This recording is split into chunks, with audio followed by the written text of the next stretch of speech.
My name's Elaine Eisenbeis.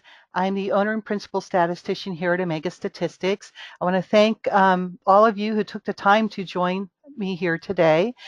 Today I'm going to present a quick review of Kaplan-Meier survival methods and then an overview of Cox proportional hazard models, also called Cox regression. And we'll have an example in SPSS of the regression. The idea for this webinar was suggested by one of our regular attendees, Jerry. So thank you very much, Jerry. Today is just an overview. There's no way I can cover the whole of survival analysis and Cox regression in an hour or so, but I hope that the information you receive today will give you some ideas and guidance on how and why to use Cox regression in your own studies. As I say in all of our webinars, use what you learned today, apply it in a holistic way, and look at that big picture of what you're doing, and that usually will help guide you in what you need to do. I'll have a lot of references at the end that you can go and look at and such. And of course, if you have any questions, I'll try to find you a reference if I can't answer it readily. I am an applied statistician. I don't sit at a university studying books and running simulated models all day. I do get my hands dirty in real data. So I care more about actually running the data and getting the results and not so much on the formulas, which is a good thing for some people and not so good for others. So if you're more of a technical kind of formula person, I'll do my best, but I know what I need to know, and that's about it. Okay, so I always like to take a minute or two to talk about Omega Statistics and what I do. Statistics is a difficult subject. I always say this for even seasoned researchers. And often textbooks, classes, training programs, sometimes they will make things even more confusing. So my goal with the Stats for the Masses series and for Omega Statistics as a company is to inform and educate researchers about statistical concepts. I try to put it in layman's terms as much as possible. And sometimes that isn't easy, but I do try to do my best. And that way, I'm hoping that everybody can see the elegance and usefulness of statistics. So these quarterly webinars are always free, and I do record them. So if you can't make it to the live meeting, you can always sign up, register for it, and then you'll get the handouts and the recording later so you can review it at your convenience. And also you can go to the webinar page on the Omega Statistics website to view any of the past recordings that I have posted there. We also have a YouTube channel, and I'll send that link out when I send the follow-up email with your handouts. Okay, so our next webinar is going to be in February, and I'm not really sure exactly what I'm going to cover, but Jerry gave me a great idea for this time. So if any of you have some ideas, please share them with me. And if it's something I feel that'll make for a good webinar in about an hour and a half, I'll do my best to present that, because I want to give you things that you can use. So a little bit more about me is that well, I do help with dissertations. I also help with clinical research. Those are probably the two biggest areas I do work in. I do help with designing surveys.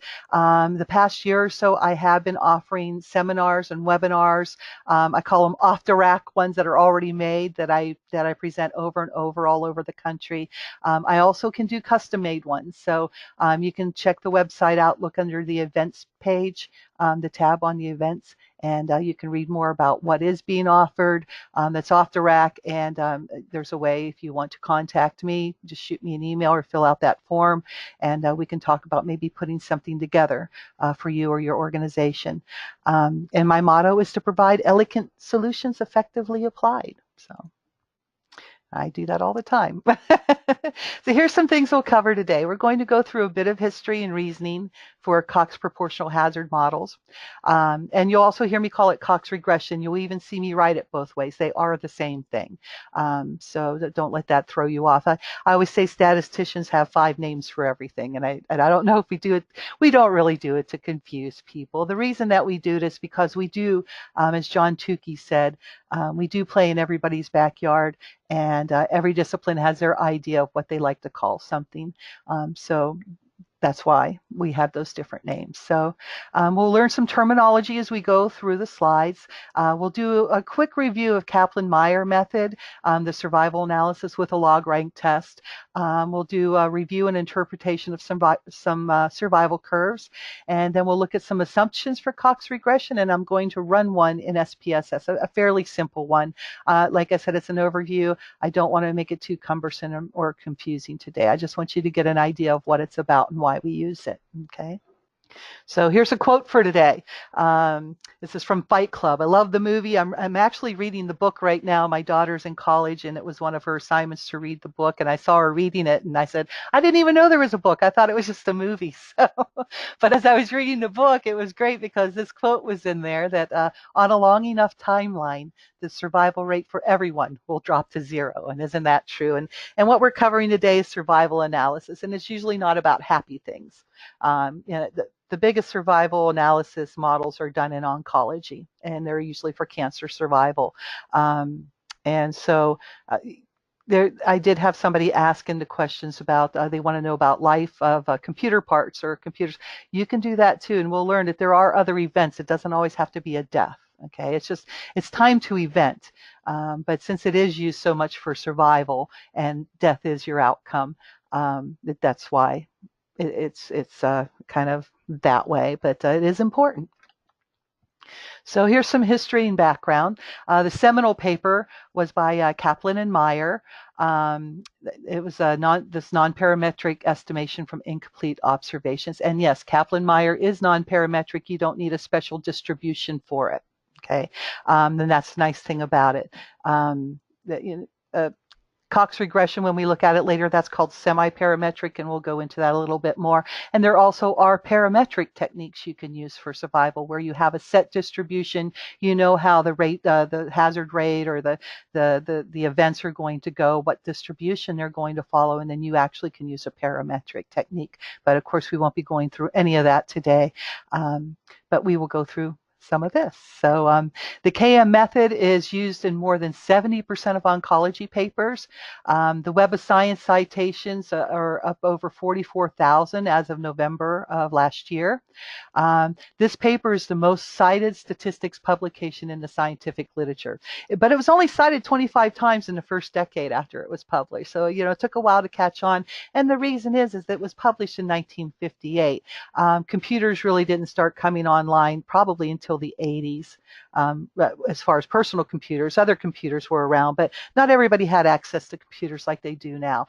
And a lot of the techniques we use nowadays are very computationally intensive. If it wasn't for computers, we wouldn't be able to do maybe not even a quarter of what we do. Okay, these two gentlemen are very interesting.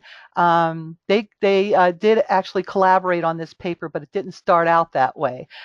They were both students of Tukey, John Tukey, and they would both talk to Tukey, and Tukey would say, "Oh, Kaplan would say something to Tukey, and he'd go, 'That's very interesting. Paul's working on something similar,' and Paul would say something. Paul Meier would say something to Tukey, and he'd go, 'You should talk to Kaplan,' but they really never conversed with each other too much. They never really collaborated. Paul Meier actually was interviewed a while back, and he said that it didn't start as a collaborative effort. And according to Paul, he said that they were both working independently on the same topic. Okay, they were both working on the survival curve.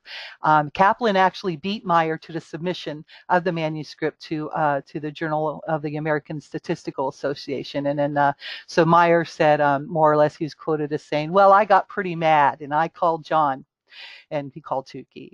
Ultimately, I wrote to the editor of JASA about that situation. By the time I had estimated the means and stuff like that, not just Kaplan-Meier alone, and I offered JASA this as a second paper, but the editor of the journal wrote back, and he said, our readers wouldn't like it if you separate this into two papers. I'd rather you both got together and wrote one paper.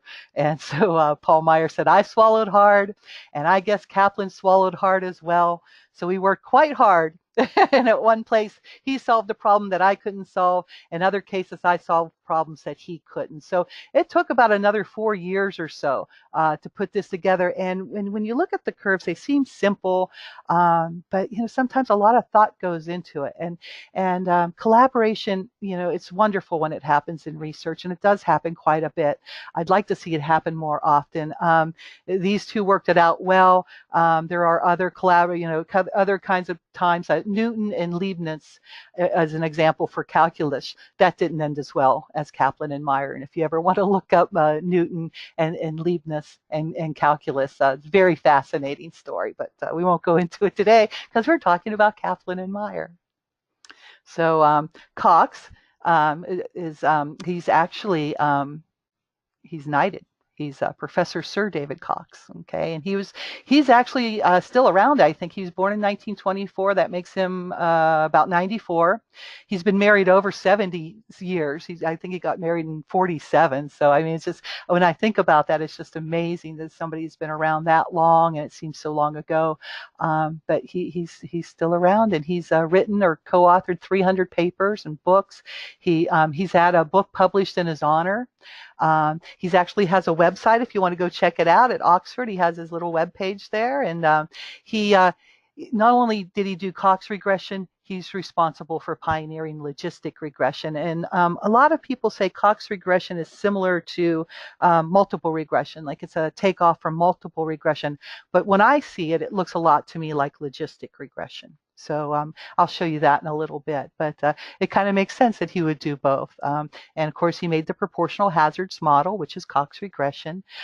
He also did something called a Cox process, and that's used mostly in modeling financial risk. And I've never used it, but I've heard about it. And he was an editor of Biometrica for many, many years. So there's his picture there. So we have these guys to thank. So let's go into the KM survival analysis, comparing some survival curves. Some things to know: survival curves plot to percent survival as a function of time. These are what we're looking at today, are always have that time element involved. Survival can be anything. It doesn't have to be dead or alive. Mostly it is, but it doesn't have to be. It could be the percent of patients in remission, so that's a good thing.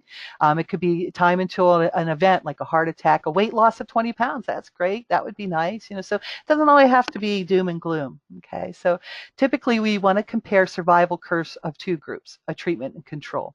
You can compare more than two groups, and I'll show you an example where I have a comparison of 5 cohorts. So it doesn't only have to be 2. Okay, we use a log rank test to compare to survival curves, and sometimes you'll see this called a Mantel-Hansel test.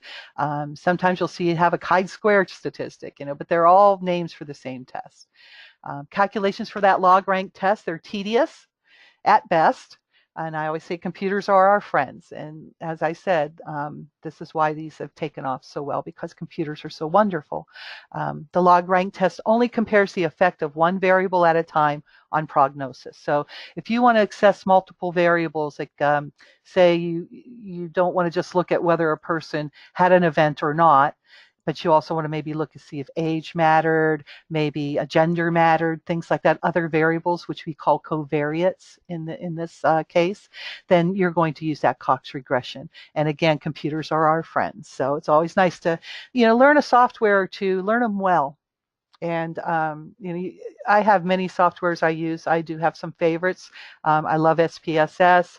If I ever need to write anything, it's nice to know R, because R, if you can't do it in another software, you can always write something. My friend Isabella, who I think is listening, she's probably the best R expert I know. So if you ever need to get in touch with somebody who knows R, let me know, and I'll hook you up. So here's some assumptions for our survival analysis. There's 6 assumptions that we use in the KM method. First one is the event status should consist of 2 mutually exclusive and collectively exhaustive states. So you either have something that's an event, or you have something that's censored, where the event didn't happen. Okay, and the event also can be referred to as a failure, because a lot of times it is based on maybe your computer part going out, or somebody dying, So the event status is mutually exclusive because the outcome for a case can either be censored, which means they didn't have the event, okay, they did not die, or the event has occurred. It can't be both. You can't be both alive and dead. You can't be both lost 20 pounds and didn't lose 20 pounds. You can only be one or the other. So they make it sound really difficult, mutually exclusive, right? But it just means you can't be both, right? You can't be in both groups. I have an example to imagine that we're interested in the survival times of people suffering from lung cancer where the event is death, okay? So if the length of the experiment is 5 years, at the end of that 5-year period, all participants would either be censored, which means they are still alive, or they would be dead. Therefore, the two states should not only be mutually exclusive, but also collectively exhaustive. That means at least one of these states must occur, right? Everybody has one, they're going to be one or the other. You're not going to have anybody that's still in the study that wasn't coded either as dead or censored, which is censored means alive or the event didn't happen. The second assumption is that the time to an event or censorship, which is known as the survival time, should be clearly defined. It needs to be precisely measured, okay? So you need to go in with a knowledge of what you're doing and how long you're going to take to do it. The KM method, unlike some other approaches to survival analysis, like there's an actuarial approach, there's other approaches, it requires the survival time to be recorded precisely. You need to know exactly when that event or that censorship occurred, because one of the things you need to do is record the time to the event, right? So you need to have that precise. You can't simply record whether the event occurred within some interval, like during the study. So you can't just say, oh, okay, it happened at 1 year follow-up. Well, between when they were entered into the study and at 1 year follow-up, that's a big amount of time. So we want to know the exact time it happened. We don't want to say follow-up, oh, they just aren't there anymore, right? Because it could have happened at 1 month, could have happened at 6 months, right? Could have happened at 11, right? So you need to have that precision, okay? So in addition, that survival time should be clearly defined, right? Whether this is measured in days, weeks, months, years. I mean, you can measure it any way you want, but it has to be a timed event. Okay, so the third one. Where possible, we have two kinds of censoring. There's right censoring, which is what you have for the people who didn't have the event. They never had their death. They never lost their 20 pounds. They at the end of the study, at the end of 5 years, maybe they only lost 10 pounds, so they didn't make it to 20, right? So they're going to be right censored. We didn't follow them all the way until they lost their 20 pounds because we had to end the study. You can't have studies go on and on and on. It's time and money, right? So a lot of studies will go for 5 years, sometimes 10 years. And you might have follow-up, but the actual study is going to be a certain amount of time. So you can have the right censoring, but you really don't want what's called left censoring, okay?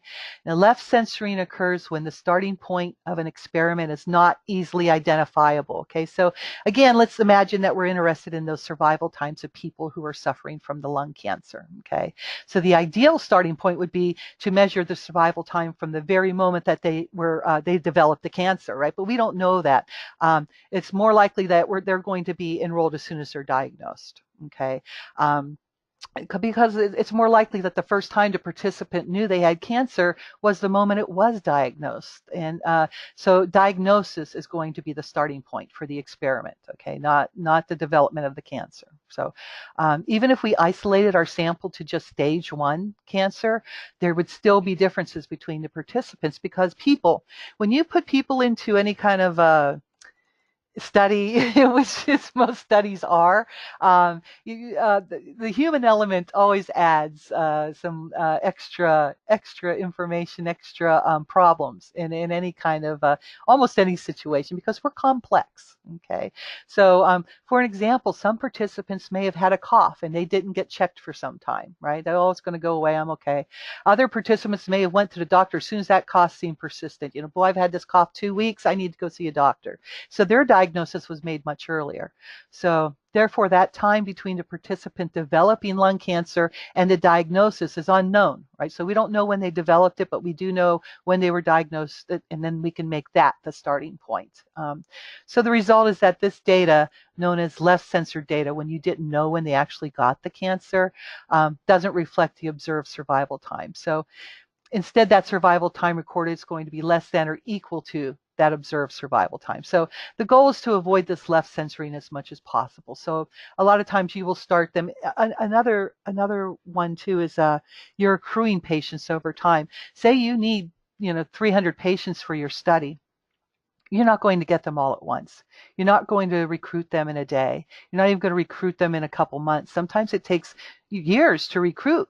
So as they come into the study with their diagnosis, that's their starting point. So it's at time of diagnosis, that's when they enter their study. Okay. So you want to avoid that less censoring. Okay. Assumption 4. There should be some independence of censoring and the event.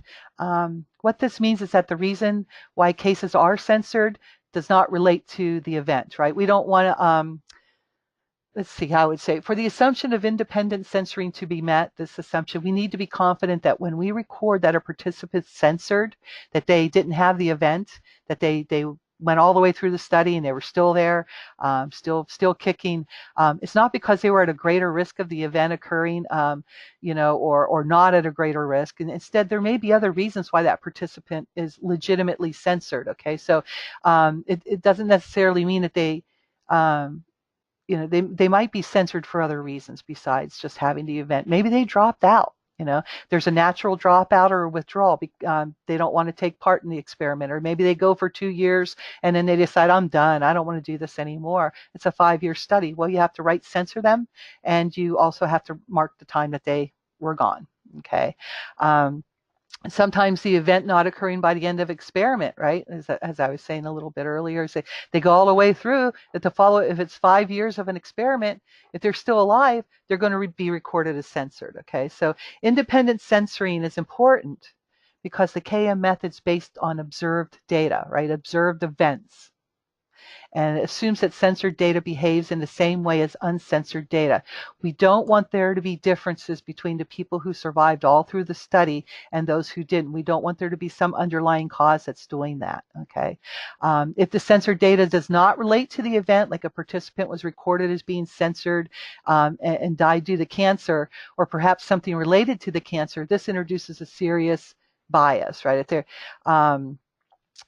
because they're recorded as being censored, but they still maybe they died and it was something to deal with the cancer, but the person who said they were censored and took them out of the study for death for other causes. You want to be careful for that. You also don't want them to be if they die from other causes besides cancer. Oh, heaven forbid they die from some other cause. I don't know. This is horrible to talk about, isn't it? They get hit by a truck, or something like that. Well, that's not cancer related. So now you're going to censor them, right? You're not going to include them as an event. You're going to censor them. So you want to be careful with that because you don't want to overestimate your survival. You don't want to underestimate the survival. So assumption 5, there should be no secular trends. This is also called secular changes. So a characteristic of many studies that involve the survival analysis is that, for one, there's often a long time period between the start and the end of the experiment. Like I said, these go on for years, right? And secondly, not all cases, not all participants tend to start the experiment at the same time. Okay, so example, the starting point in our hypothetical experiment was when participants were diagnosed with lung cancer. However, it was like I was talking about before. If we need a sample of 500 participants, it's going to take a number of months, maybe even a couple years to recruit all of those participants, and they all have different starting points, right? So we're not making it a calendar time of a starting point. We're making it time of diagnosis entered into the study. That's the starting point. Okay. So they have different actual dates when they were diagnosed as calendar dates, but we're going to pool that starting and subsequent time. So everybody's first diagnosis is going to be time point O. So when they come in, their diagnosis, they come into the study, that's time point O. And then we follow them from there. Okay, that's when we start looking at the number of days, number of months, whatever, until their event. So if over this period of time there's factors that have changed that affect the likelihood of the event, this also can introduce to bias. Okay, I'm going to show you an example in a little bit about what not to do. And so an example now would be that death rates for lung cancer, they may have gone down following the introduction of new drugs. Maybe some other treatments improving the survival rates. And there's a lot of things that are happening now in cancer research where you have that precision medicine where it's detailed to a particular individual with genetics and such. So they're actually training viruses to go and attack cancer. So there are a lot of treatments, and these things could change over that time of the trial, right? Now, you certainly don't want to deny people the better treatments, but you might need to do something about that bias, right? You can you don't have to shut down the study. There are ways to statistically control for it. I won't go into it today because they are complicated, but you want to make sure that you're not doing things that are going to change that survival over time because you have a better drug or better screening or something like that. Okay. And a final assumption, there should be a similar amount and pattern of censorship in each group. Okay. So the people that are surviving or dropping out or whatever should be the same, similar in each group. Okay. So one of the assumptions of the Kaplan-Meier method and statistical tests for differences between survival distributions like a log rank test is that censoring similar in all the groups. Okay, so this includes a similar amount of censorship per group and similar patterns of censorship per group. So if you fail to meet that assumption, it can lead to false conclusions being drawn. Okay, you might reject or not reject the null hypothesis. You're going to commit those type 1 and type 2 errors a lot more frequently based on your statistical tests, and it's going to confuse because of the confusing differences in these patterns. Okay, so those are 6 of those assumptions, and when you think about them and you don't get too much into the wording of them, they're not so bad. All right, so there were some things I said I was going to tell you about some things not to do, okay? Here's some things, there's 2 big things not to do. Here's the first one, don't do this.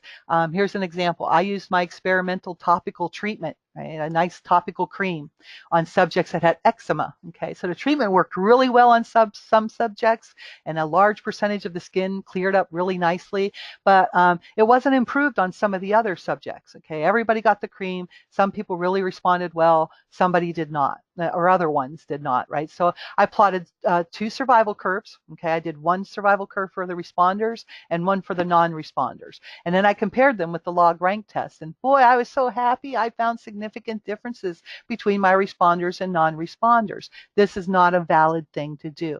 The first reason is because there's only 1 group of patients. They were all treated. Right? I didn't have a control group. Everybody got that topical, they all got the treatment.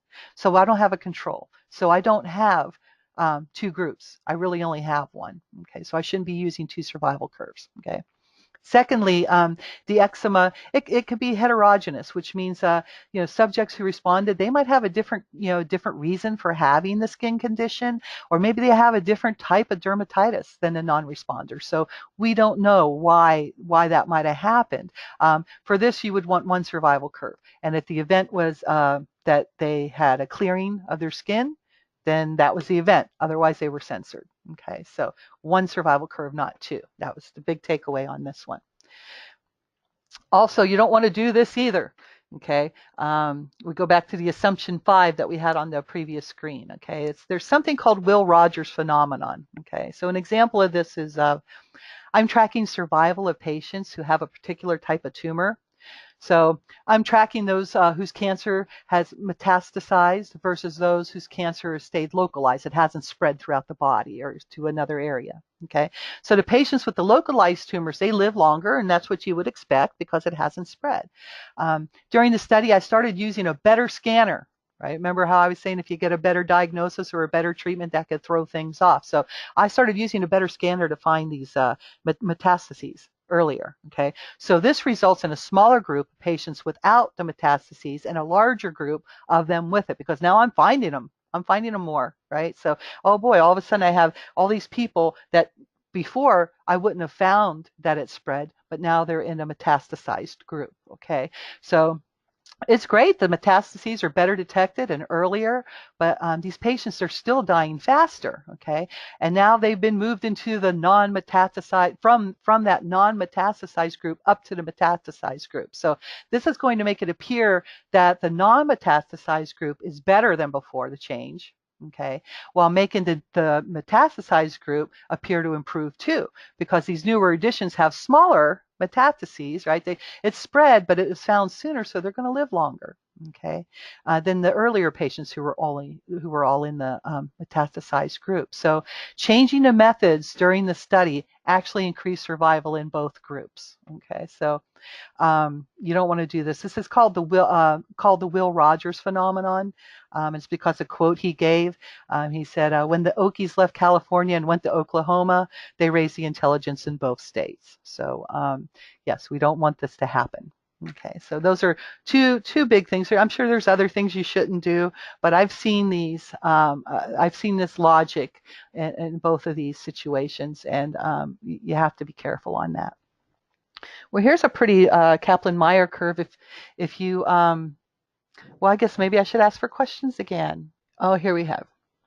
How would you handle an improved method mid-study? Glenda wants to know.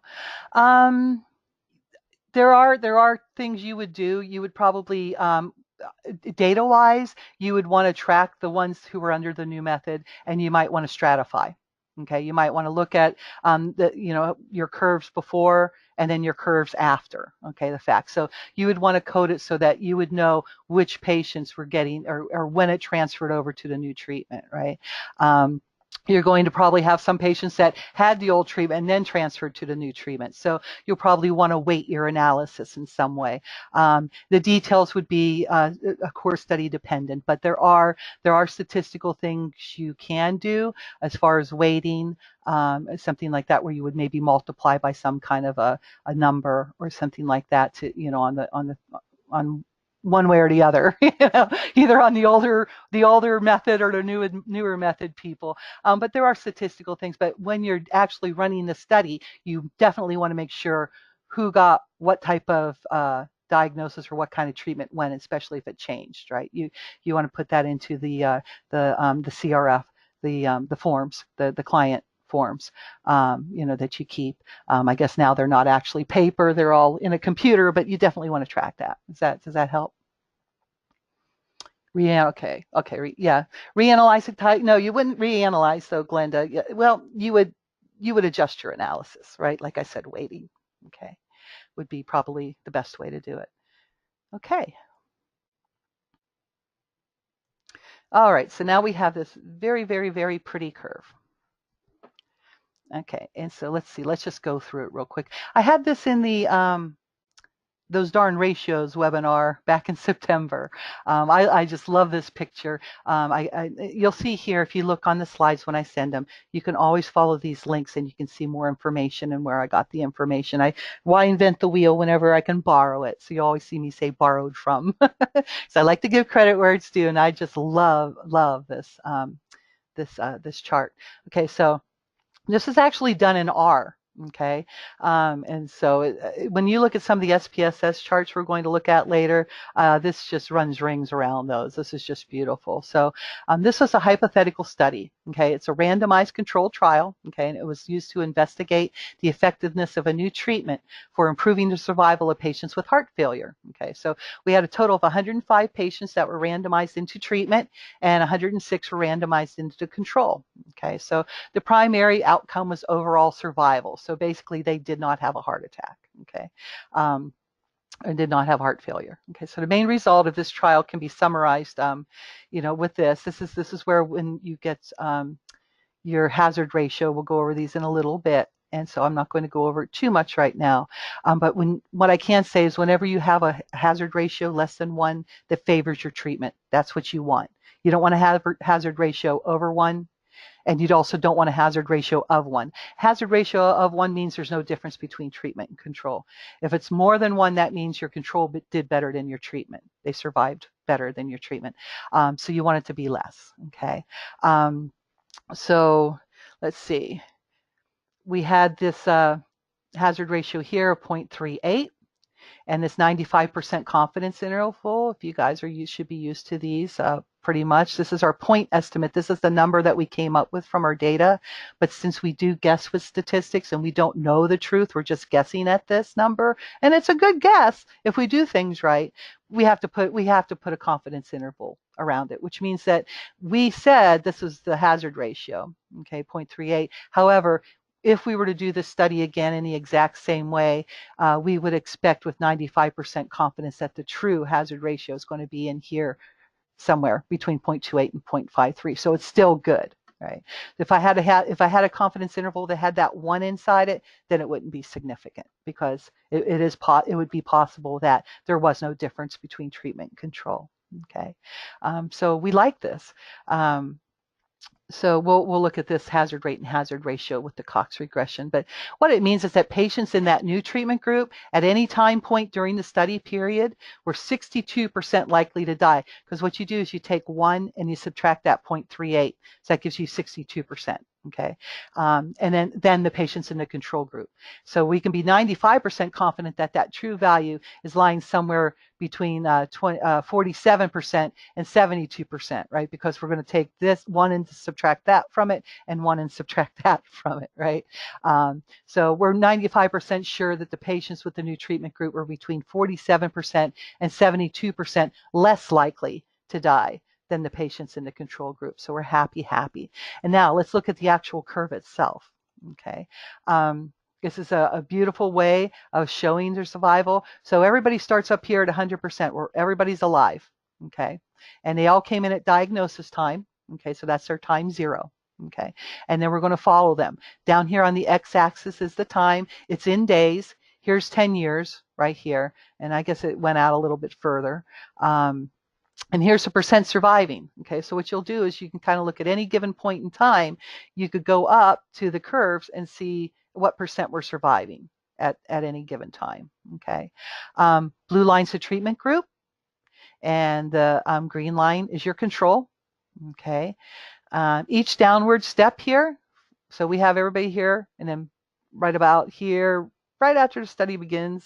Well, maybe it's a little while because this is a pretty long timeline, right? Here's 906 days here, so you know, after a couple months, they start dropping off. Each step in the lines is an event, which in this case would be a death. Okay, in each group. Each of these little vertical ticks here are censored people. These are people that went all the way through the study. Okay, so they censored out. What else can I show you?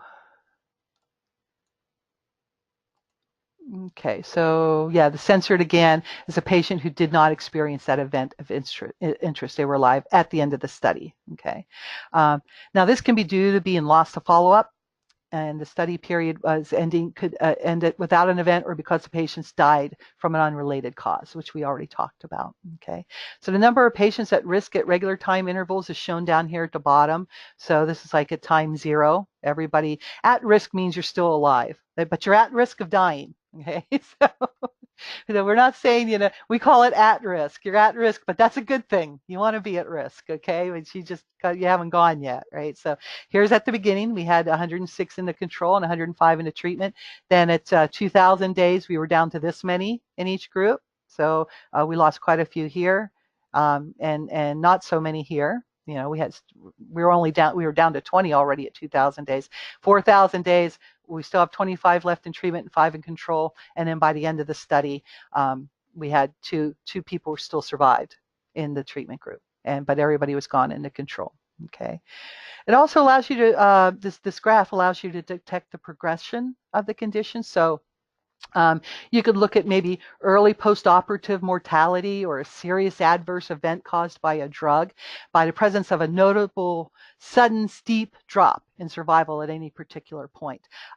These guys, they started out and they just kind of steadily dropped off. These guys, they did it here and then boom, something happened here, right? So it could be that you can see right here that the treatment seemed to prolong a lot of people's lives for a while, right? While they steadily dropped off, and then you had some pretty strong survivors down here, dropped off a little more slowly. These ones, the treatment seemed to work much better than the placebo. And then there's a drop off here, but they're still doing better across the board than the placebo. Okay, so we can communicate this graph in various ways. Okay, we could look at median survival. We're going to look right over here. Let me see if I can get my little pen right here. Median survival, 50%. Okay, so we started at 100%. And then a big interest is, okay, at what time did we lose 50% in each group? Well, median survival here for the control group was 906 days. Okay, but median survival for the treatment group, if I go across here to the treatment line, then down, 2,246 days. So they survived much longer. Okay, when by the time we lost 50% of them. Okay. So that's something to see. I don't know. Let me see what else I can think of here. Difference. Okay, so we have a difference in median survival. We just take this number and subtract this number, and then we can say that the intervention group or the treatment group survived for 1,340 days longer. Okay, and that's a couple years, right? So that's good. So the proportion surviving at a specific time point. Well, we can say about 45% of the patients in the treatment group have survived for 10 years because here's our 10-year mark, and we're right about 45, right? So that's pretty good. And then at 10 years, so look way down here, we didn't have, we were way down low at 10 years for the control group, okay? And another way of saying this is that about 45% of the patients in the treatment group have not experienced a death after 10 years of follow-up. Okay, so lots of interesting things you can pull from that curve. Okay, so here's another example. I wanted to show you that you can do it with more than two groups. You don't just have to have a treatment control. You can have more than two groups. Okay, so this is a data set from a tertiary referral hospital. That's a hospital that provides care, a specialty like the cancer treatment centers, right? So you get diagnosed by your doctor, and they say, okay, you have cancer. We're going to send you to the specialty hospital. From a primary care, from secondary care. So this was a data set where the patients all had cancer. It was a cancer treatment hospital, and all stages 1 through 4 of cancer of the larynx and oral cavity and oral oh my gosh, I can't even pronounce that word. Opharyngeal. What? Head and neck. Okay, well, head and neck cancers. Okay, and they were referred to the care specialty group's head and neck program. Okay, for treatment during these years. There were 8 years where they were referred in. Okay, but what we did was we split them up into cohorts. Okay, so we had 1,055 patients that were diagnosed and treated at this hospital. Okay, for their it hadn't spread. It was just localized to their head and neck over the 8-year study. Okay, so we had the 5 cohorts. So cohort 1, they came in for their initial treatment in 2002, and then we followed them until 2006, and there were 185 in that group, and then so on and so on. We had people that come in at year 2003, followed them to here, and so on and so on. Okay, so these all add up to the 1,055. Okay, so my research question is there a difference in survival times over the 8-year time frame between those 5 cohort groups? So our study is 8 years, and we have 5 groups. Okay, so and we have our null hypothesis, which means nothing's going on, right? No difference. And then our alternative, which is what we want, right? We want there to be some kind of difference. Maybe we don't, but we want to test for it, right? Actually, this was a data set I had that it was mostly the study was about cost of care. So we were looking to see if maybe changes in cost and care were associated with maybe the survival. Okay, so but I simplified it a little bit for this example. So we had a total of 240 events, which were deaths, okay, and we had 815 records that were right censored. So yeah, they did not die, or there was some other reason they dropped out, whatever, we couldn't follow them up. Okay, so I used SPSS and set the level of significance at 95%, which is what we usually do. So first we like to look at the descriptive statistics. Okay, so this table has means and medians for survival time. So here's all our records that had an event. Okay, and here's all these are the people these are only the ones that had the event till death, okay? There were 240 records that had to death. There's our means, standard errors of the means, and we have our confidence intervals. And the median is really what we like to use in these kind of tests, and I'll tell you about that in a little bit as to why. But mostly, if everybody has the event and you don't have any kind of right censoring, you can use the mean. But otherwise, you should really use the median, and you're hoping that at least half of your subjects have had the event so that you can get that median, right? Otherwise, you don't know what the median survival is, because you might have, if you still have 60, 70% of the people that did not have an event, you haven't reached your median. So you want to at least get down to 50% that have had the event, okay? So the median time in months is here, okay? As you see, the means are higher for the most part than the medians, okay? And then there's standard deviations, and of course your confidence interval for those. So you can get those with your software and just kind of take a look at them and kind of eyeball it. You can kind of tell what might have happened. And here I have this is what I was saying with survival analysis. We'd like to have the study go long enough so that at least half of the subjects experience the event in a given group to determine median survival. Okay, so if the study ends and we have, say, 60% survival, then some would say median survival is undefined. Okay, there are times that happens. Maybe for some reason your study's not long enough. And you can't have it be long enough. Maybe it's like I said, it's time and money.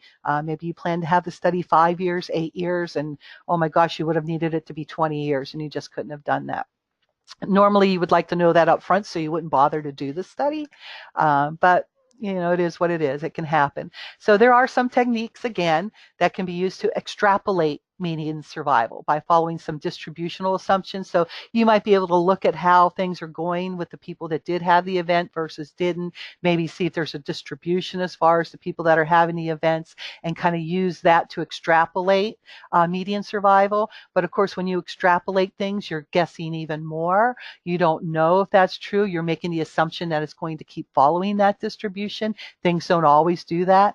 Sometimes maybe it could have been that, maybe they didn't have the event in 5 years, but at 7 years they would have, right? So, and that would have meant that distribution would have changed, that all of a sudden you would have had this huge drop off in survival, right? And you would have a lot of events, but so you don't really like to extrapolate, but people do it. And other times they'll just say it's undefined. Another way to approach this is, for example, a 5-year study with 60% survival at 5 years. We just say the median survival is greater than 5 years. Let it go. So although median survival is usually used, like I said, if the event happens to 100% of the subjects by the end of the study, we could theoretically use mean survival. And you'll see it every now and then, but mostly you'll see median survival because there's almost always censoring. Okay. So here's the example. Here's my 5 cohorts, and they all have their little different colors. Remember, I said it's not as pretty as that other one, is it? It's not as pretty as that other graph. So it doesn't make the prettiest graphs, but today we're interested in Cox regression, so I'm going to leave it up to you to watch this video here that walks you through how to do this survival analysis. You can get life tables, you can get all kinds of different information with most softwares. This one is one in SPSS. So I'm going to leave it up to you to watch that video. It shows you how to set up that data. It shows you how to run the numbers, and you can get, like I said, life tables, hazard rates. You can ask for pairwise tests, because the problem with just using the Kaplan-Meier survival is you have this graph and you have significance. You do the log rank test, which is also called the Mantel-Cox. You get this chi-square statistic, and you get it significant. It's less than 0.05. But then my next question is, okay, it's significant. Which ones differed? Did they all differ from each other, or was it just one differed from the others? I can see cohort 1 seemed to last a little longer, right? But is that the only one? So one might have been different than 4 and 5 right here. So you can't really tell that, but you can with the pairwise. So you can use that with SPSS gives you an option called a Wilcoxon test. It's almost like using Tukey's test after an ANOVA. So watch the video, and it'll give you some more information. So before we go into Cox regression, I'm happy to try to answer some questions if you have them on the survival curves, but we're getting ready to do the fun stuff. Let's see here. What do I have? I do have a question. Would you ordinarily break that chart out into, or could you reaggregate cohorts? Looks like 1 plus 2 is different from the others. Typically, Glenda, if a study is set up a certain way, you have a protocol. Okay. So now we're getting into some fun stuff.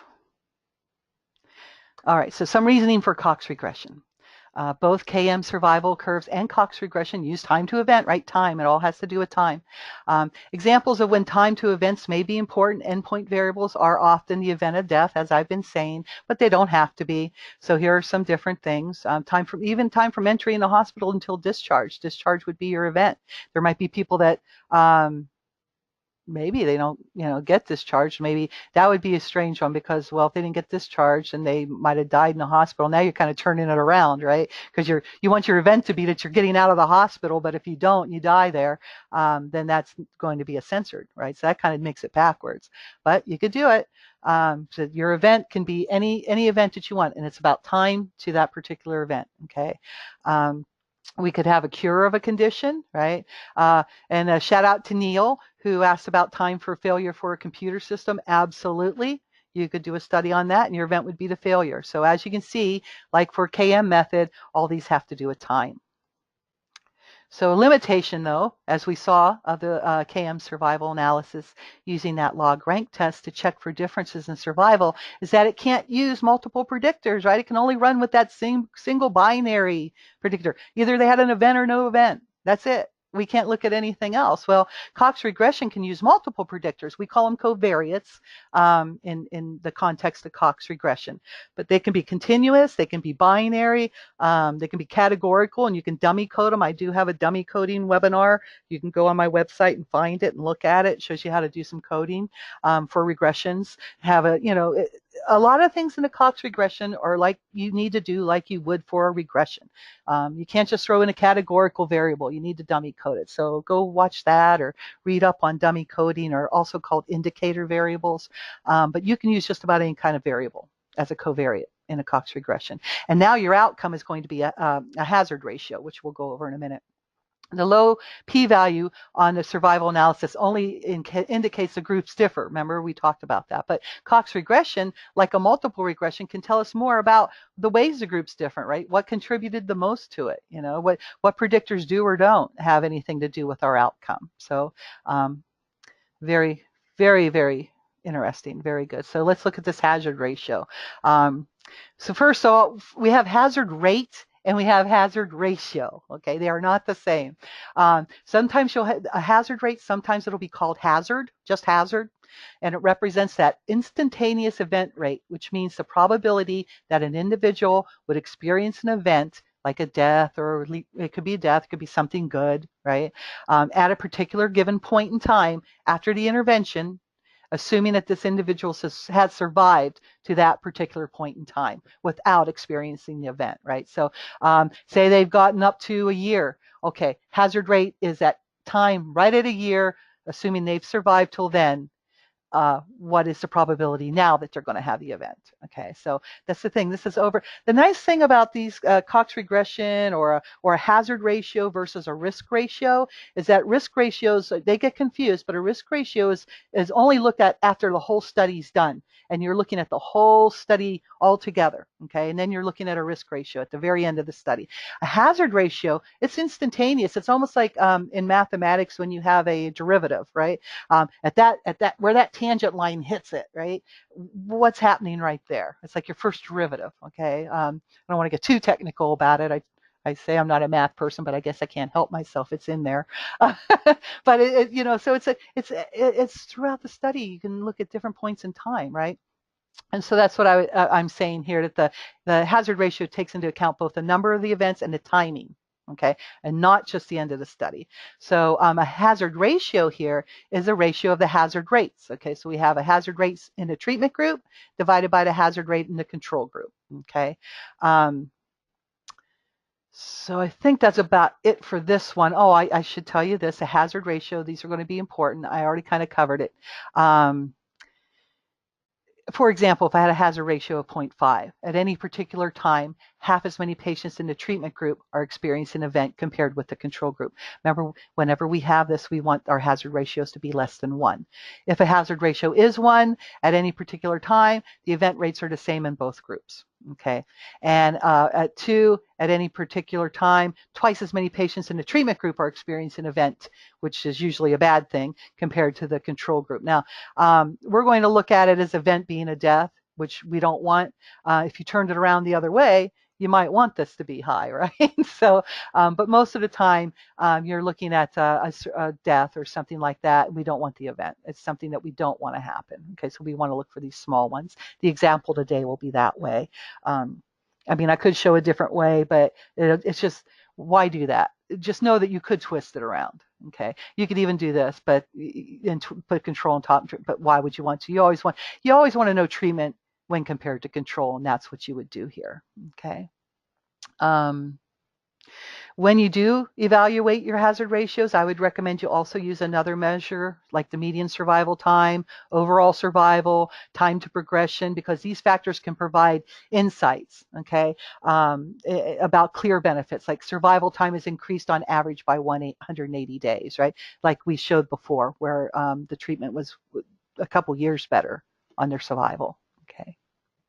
So now, I'm going to show you a real quick example, and hopefully this will help with the proportional hazards. Okay, a lot of questions, a lot of people get caught up on that. I think I did have one person, I think it might have been Jerry, said, how is it possible that the hazards are the same throughout the study? They're not. The proportion is. We want the proportion of the hazards between the treatment and the control group to be the same, not the hazard itself. Okay, so here's an example, okay? The hazard ratio is going to provide that estimate of a ratio of the hazard rates between the experimental group and the control group over the entire study duration, okay? But the hazard rate is the rate of patients experiencing the event of interest over that short time interval within each of the arms, right? Whether you have a treatment arm and a control arm, okay? Now this concept can be illustrated by this hypothetical example that I borrowed from Science Direct, okay? So it's a randomized controlled trial. It has two arms and a primary endpoint. So during the first week, the rate of patients dying is higher in the control arm. So here they come into the study. First week, number of patients at risk, okay? They had 100 in each group. Okay, now they died during this time period. We had 3 in the experimental and 4. Okay, nobody dropped out, nobody censored yet. Okay, so here's the rate: 0.03 for experimental and 0.04. Now, if we take the treatment and divide it by the control, we get 0.75. And that's the proportion of the rate of patients dying in the experimental arm compared with the control. So this is like our hazard ratio right here. Okay, so second week, we look at it again. Now we have 97 because we lost 3, right? So we have 97 in the experimental, 96 in the control, okay, because we lost 4 before, all right? So we had a couple people that dropped out. So we had some censoring going on. So, but the rate of patients dying is calculated here. 6 divided by 97, so we have 0.06, and here we have 8 divided by 96, which is 0.08. Now, if I take the ratio of 0.06 and divide it by 0.08, it's 0.74. It's not exactly the same, but it's pretty darn close. And we do this over and over, right? At each time, whatever time we're checking, we want this ratio to be the same, okay? The proportion. So it's not that the proportions in the treatment and the control group are the same that are dying. It's that ratio of the proportions is the same. And now that is our proportional hazards assumption. Does that make sense? I was hoping this would be a nice, easy one to kind of get a little understand, because this, my friends, is what proportional hazard assumption means in a Cox regression. All right, some of you guys want some math, right? Cox regression is a lot like OLS regression, but I think it's more like a logistic regression. And remember, Cox did both, right? He pioneered both. So it kind of makes more sense when you think about it that way. Here's our regular regression model. It's additive, right? Most of you have seen this. You're very familiar with it, okay? So Whereas the Kaplan-Meier method with the log rank test is useful for comparing the survival curves in two or more groups, that Cox regression allows for analyzing the effects of several risk factors. All of these variables are X, all these X's are variables. This one you'll see XN, here you see XK, here you see XK.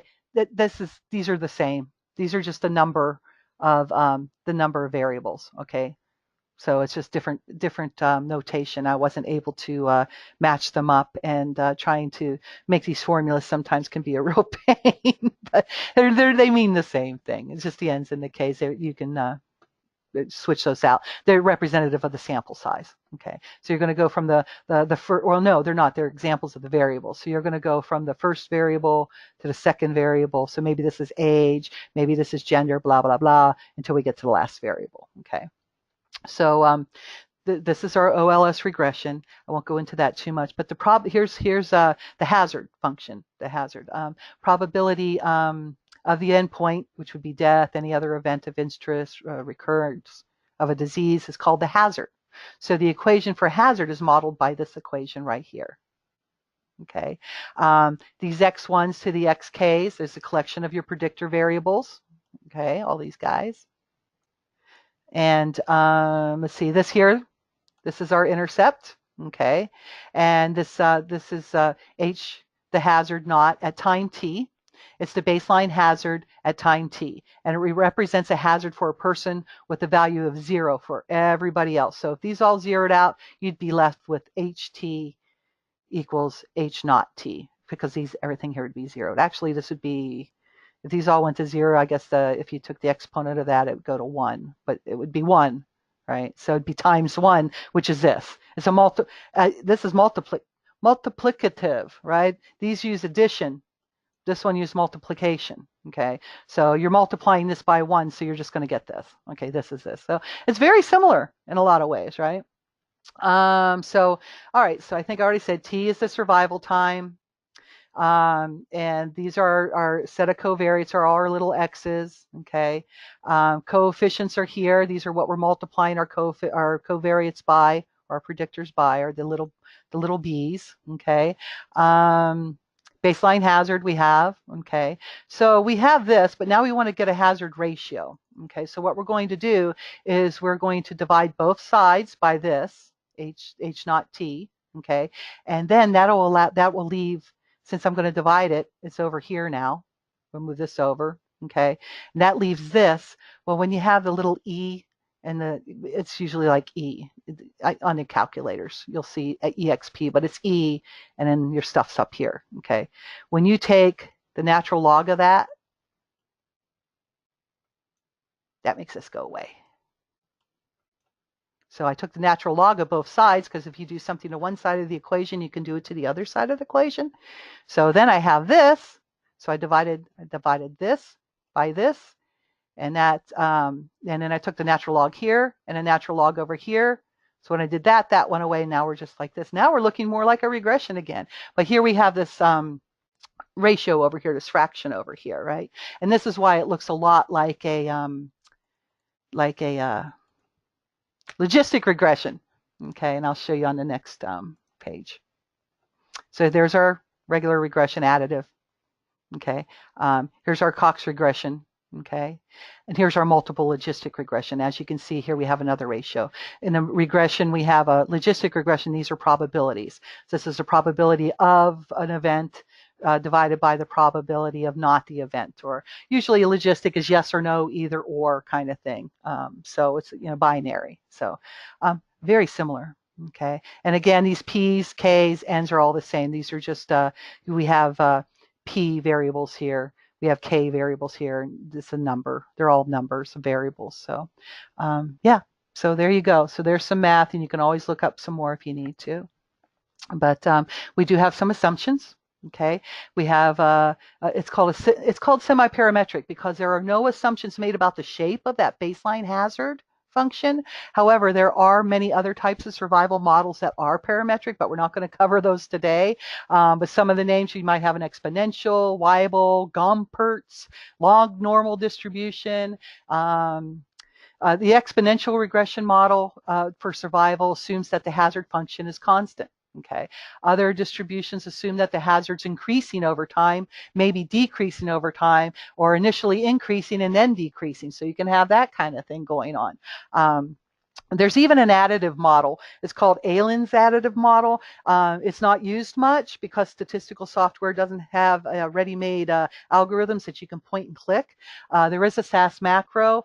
I can send a PDF if you're interested. I'll try to remember to send that in case you want to see it. If you love looking at all the statistical math, it's interesting read. I've never used it. There might be a reason for it though. I mean, somebody thought it out. Yeah, so it might be interesting. All right, so let's do an example. It's going to be quick, and then maybe we'll have some time for some questions. Data is from a book called Essential Statistics for the Pharmaceutical Sciences by Phil Rowe, published by Wiley. It's chapter 23. You can get the data here. In this example, the event is death from heart failure. Okay, here's some variables we're including. Okay, so we're not just looking at the event and censored. We have some variables that we're including. Yay, we call them covariates, variables, predictors. Okay, we have their BMI, and I guess it's British, so it's kilograms divided by this instead of pounds. Okay, divided by inches. It's kilograms divided by meters squared. So age and years. Okay, we have gender. We have whether they were treatment of a placebo, they were a control group, versus an active ACE inhibitor. Okay, we have the time in months, which we're going to need time, and whether they died or were censored. So let's go ahead and run this in SPSS and see what we get. All righty. So again, there's our variables, right? Here's BMI, and it looks small. I mean, in America, we're used to seeing like 20, well, probably more like 30, 40, right?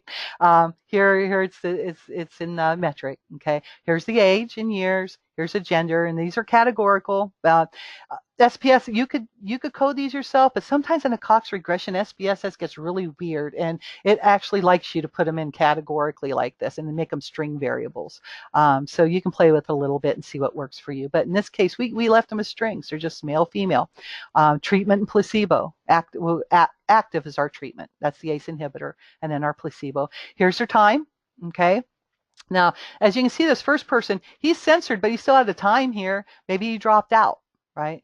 This person died, and they lived to this many months. And this person died, lived to this many months. And this, so even though they're censored doesn't always mean that you went all the way through the study. Maybe you dropped out, so you still have to put that time in, okay? So it's nice to look at the data to kind of see that. So let's go ahead and do analyze.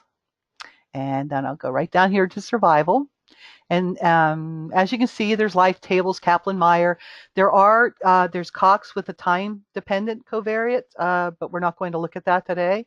But we'll just look at the simple little Cox regression, which will be very nice. And if you're used to logistic regression, you're going to see it's very, very similar when you get the output. All right. So, it's still up here. So what I did was I had time over here. Let me go ahead and put them out here, and I'll redo them again for you guys so you can kind of see how to do it.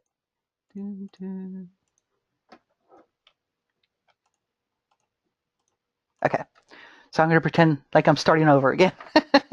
All right, so I went in here. I went to Analyze Survival, Cox Regression. So I'm going to move time into the time box. Okay, then for, let's see, I'm going to move died into the status box. Okay, then I want to define the event. And it's going to give me some different ways I can define it. Oops, my little box over here. So it's going to ask me to define it. I'm just going to say the event is died. Okay, that's the category I want to be the event. Okay, and I'm going to click continue. Okay, and let's see, I'm going to move these guys, BMI and age, gender, and treatment. I'm going to put these into the covariates box because these are our predictors. Okay, and then I'm going to click on plots, and now I get this screen. Okay, so I'm going to click survival, and then it's going to give me all these covariates over here. And what I did was I moved treatment over here because I want separate lines for my treatment. I want to see the active versus the placebo, so I put it over here. Okay, and then I'm just going to click continue. And I'm going to click it, OK, and it's easy peasy, I'll tell you. Isn't that nice? So We let it run, and then we get some output. So let me go ahead and pull that over here. And you can always save your syntax if you want to. So come on, run, run, run. Boy, it's taking a while.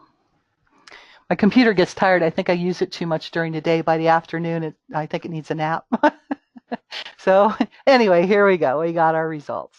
So let me go ahead and go through this with you. So first you have your case processing summary. And what that kind of tells you is you kind of want to check this and make sure that everybody's in there that needs to be in there. We had 273 people altogether. Okay. 201 people had the event. 72 were censored. Okay. You can look down a little bit further here. It says censored cases before the earliest event. It looked like everybody got censored before the first event happened. This is just for demonstration purposes. I'm sure you probably wouldn't see that happening. But when you make up data sets, sometimes you make them for ease and convenience. And you're not going to sit in there and spend a day figuring out different times and such. So you also want to look at these categorical variable codings. Like I said, you could maybe set it up to go a certain way, but SPSS is happy to do it for you. Just make sure you check and make sure SPSS did it the way you want, okay? Because it is nice enough to code the categorical for us, but just check to make sure the treatment is 1. So here is how it coded. It coded females as 1 and males as 0, okay? And here's how many were in each group. We had 178 females, 167 males. We had 194 that were inactive, and 151 people were placebo, okay? And so we just want to make sure that's correct. And so in our case, go away. So we just want to make sure that happened. And we have the treatment as 1. I like talking to my screen, go away. Anyway, so like a logistic regression, you're going to get some kind of a model that is it's block that always says block 0. And what that is you're going to have this test, or you're going to have a log. It did a log likelihood test, and this is a -2 log likelihood with no covariates. So this block 0 is basically if you just had that remember that the H0 T equals the hazard ratio. So it's assuming that you have no covariates in a model. If you were just looking at that instantaneous hazard rate versus the ratio, okay? And just to see what number you get there for the -2 log likelihood. Then what you're going to do, what SPSS does for you, is enters in your covariate into the next block, which is block 1. First thing you want to do is look and see if your model was a good fit. And that's what this omnibus test of model coefficients does. Lets you know if you had a good fit. So what we have here is our new -2 log likelihood when we put in all our covariates. Okay. And so it's less. It was 1850. Now it's down to 1787, which is a difference, a smaller. It's smaller, and we want smaller. Smaller is better. And then we look to see if it's significant. Okay, and it is.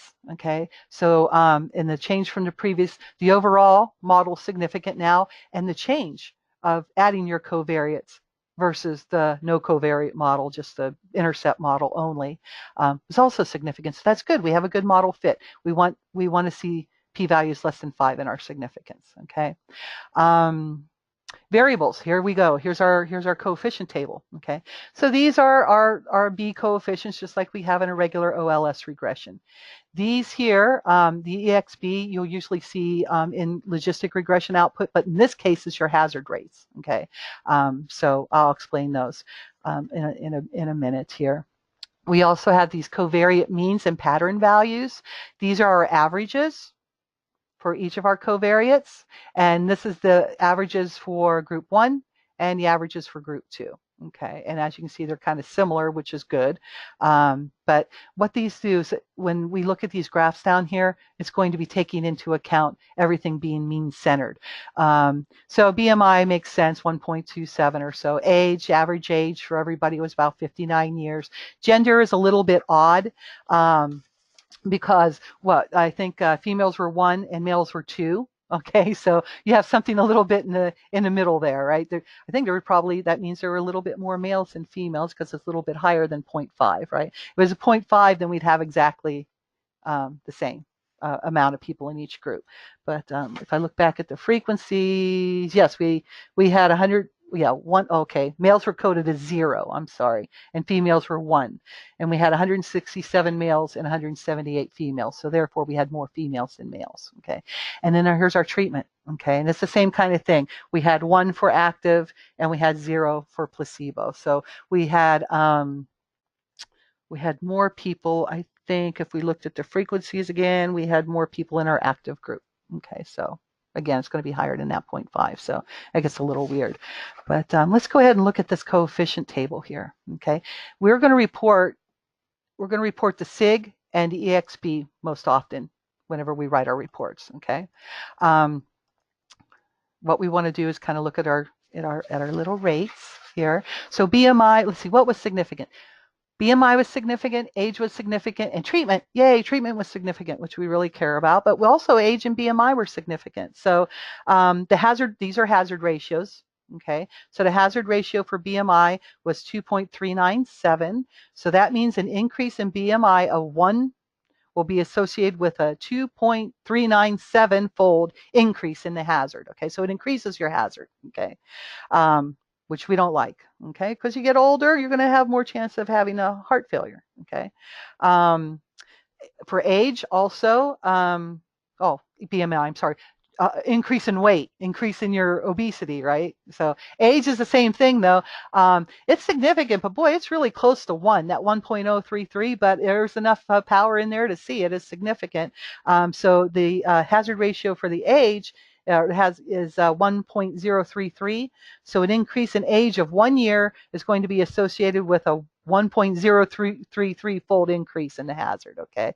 And then treatment is 0.434. So those receiving the active treatment have a hazard that is only 0.434 that of somebody who's getting the control. So so that's good. That's lower than 1, and that's what we'd like to see. And remember before how I did the computations, you could subtract that from 1 and kind of read it the other direction. But let's go ahead. It gives you some little survival curves too, just like the log rank test, okay? This is overall for everybody. So you see there's only 1 line, okay? And it's been averaged out. So it took all those averages that we had from this table up here and took those into account to make our curve. That we call it controlling for the variables. So basically when you control for the variables, you're moving their effects out so you can really just see what happened with the treatment, okay? And or see what really happened with the survival rates, okay? So that's what we're doing here. And as you can see, they started up here at 100%, and then they went down we lost most of them at about 400. So this was in months. It is months, okay? So, this is everybody. Okay, and then the next one is our treatment, which is active, versus the control, which is placebo, so blue. And you can see they both start out, everybody's there. And then the placebo kind of drops off quickly, much more quickly. Active, they still slope down, okay, but they do a little bit better. Okay, these guys drop off faster and significantly so. Another way to check for the proportional hazards, you can look at residuals, special residuals. You can look at deviance and such to see if your proportional hazard assumptions met. You can do what I did where I'm looking at each time and just making sure that hazard ratio is similar. Another way to tell is if these lines were to cross. Okay, that means something's going on. You probably don't have your proportional hazards assumption met. Another way would be if one line went down, but your other group kind of went down and then kind of tapered off, okay, and just kind of went straight. Also, then you don't have, but this, you can very, very well see that they're pretty similar, but not absolutely the same, right? But your ratio is going to be about the same. Okay, so sample size would be the last thing. That was a big question. Oh, how many people do I need to enroll in my study to do a Cox regression? So there's Peduzzi et al. And there's also, there was another one, Long, I think. He's in here. I thought, Long in 1997. Okay. Rule of thumb is at least 100. Okay, so at least 100 overall. Okay, so you'd have 50 in each group. But according to Peduzzi, he gave this as a guideline. He said let P be the smallest of the proportions of positive cases, so cases that reach the endpoint of the study, or negative cases, cases that did not reach the endpoint in the population. So what you're going to do is you're going to look to see how many people went all the way through the study and completed it and didn't die or didn't have the event, and then how many people did have the event by the end of the study. And then you're going to take the smallest proportion. And typically it's going to be the ones that, the smallest is going to be the ones that reach the end point, because probably, over 50% are going to drop out. You're hoping, so you can get that good median survival, right? So then we're going to let K be the number of predictor variables. So in a case of what we had about 1, 2, 3, 4 or so, so you would take that, and then you're going to just do this. Your sample size is going to be 10 times the number of predictor variables or covariates divided by that proportion. Okay, the smallest proportion of one or the other. So here's an example. If you have 3 predictors to include in your model and the proportion of positive cases in the population is the smallest at 20%, then here's what you would need. 10 times 3 divided, so you multiply those, then divide it by the 0.20, you have 150. So you need 150 people. And then if the resulting number is less than 100, increase it to 100. That's suggested by Long. And I put that those references in our reference list. Okay, here's some more references. Here's a great one. I had this, I think, in the last webinar on how to read a Kaplan-Meier survival plot. Here's some other stuff on survival data. These ones by Clark and Bradburn, there's like series of 4 articles. Very, very good. Nice introduction. Okay, very well written, very easy to understand. I would suggest getting those and reading those, and it's very useful. Here's some sample size references that I just mentioned. And I did most things today in SPSS. My favorite website is the Institute for UCLA's Institute for Digital Research and Education. Lots of stuff there on survival analysis and Cox regression in different softwares. This is from them. This is from them. This is from them. This one's MedCalc, which is a medical, people use it a lot in the medical field. It's very simple. It doesn't do a lot of great stuff, but for the medical professionals, it is very nice. It's easy, very hands-on to use. Like I was saying today, it's just a small sampling, what's available. So hopefully you can use these references and you can look some more. And I thank you for attending. Here's some information if you'd like to reach out. Here's the website where you can go and look at the events page and look at the webinar page, and look at some more things. And okay, so I am ready for final questions if anybody has any. Thank you everybody for coming. Yes, Cheryl asked if we get a copy of the slides. Okay, I can see this. Yeah. Yes, you can get a copy of the slides. I will send them. I need to process the recording, clean it up so you don't have all that dead air from me asking if anybody has questions and just sitting there, and I'll make it pretty and I'll get those slides to you usually within a week. Okay, so you'll have those, and then I'll also hopefully by then know what I want to do for the next webinar. But thank you all for coming, and have a great rest of the week.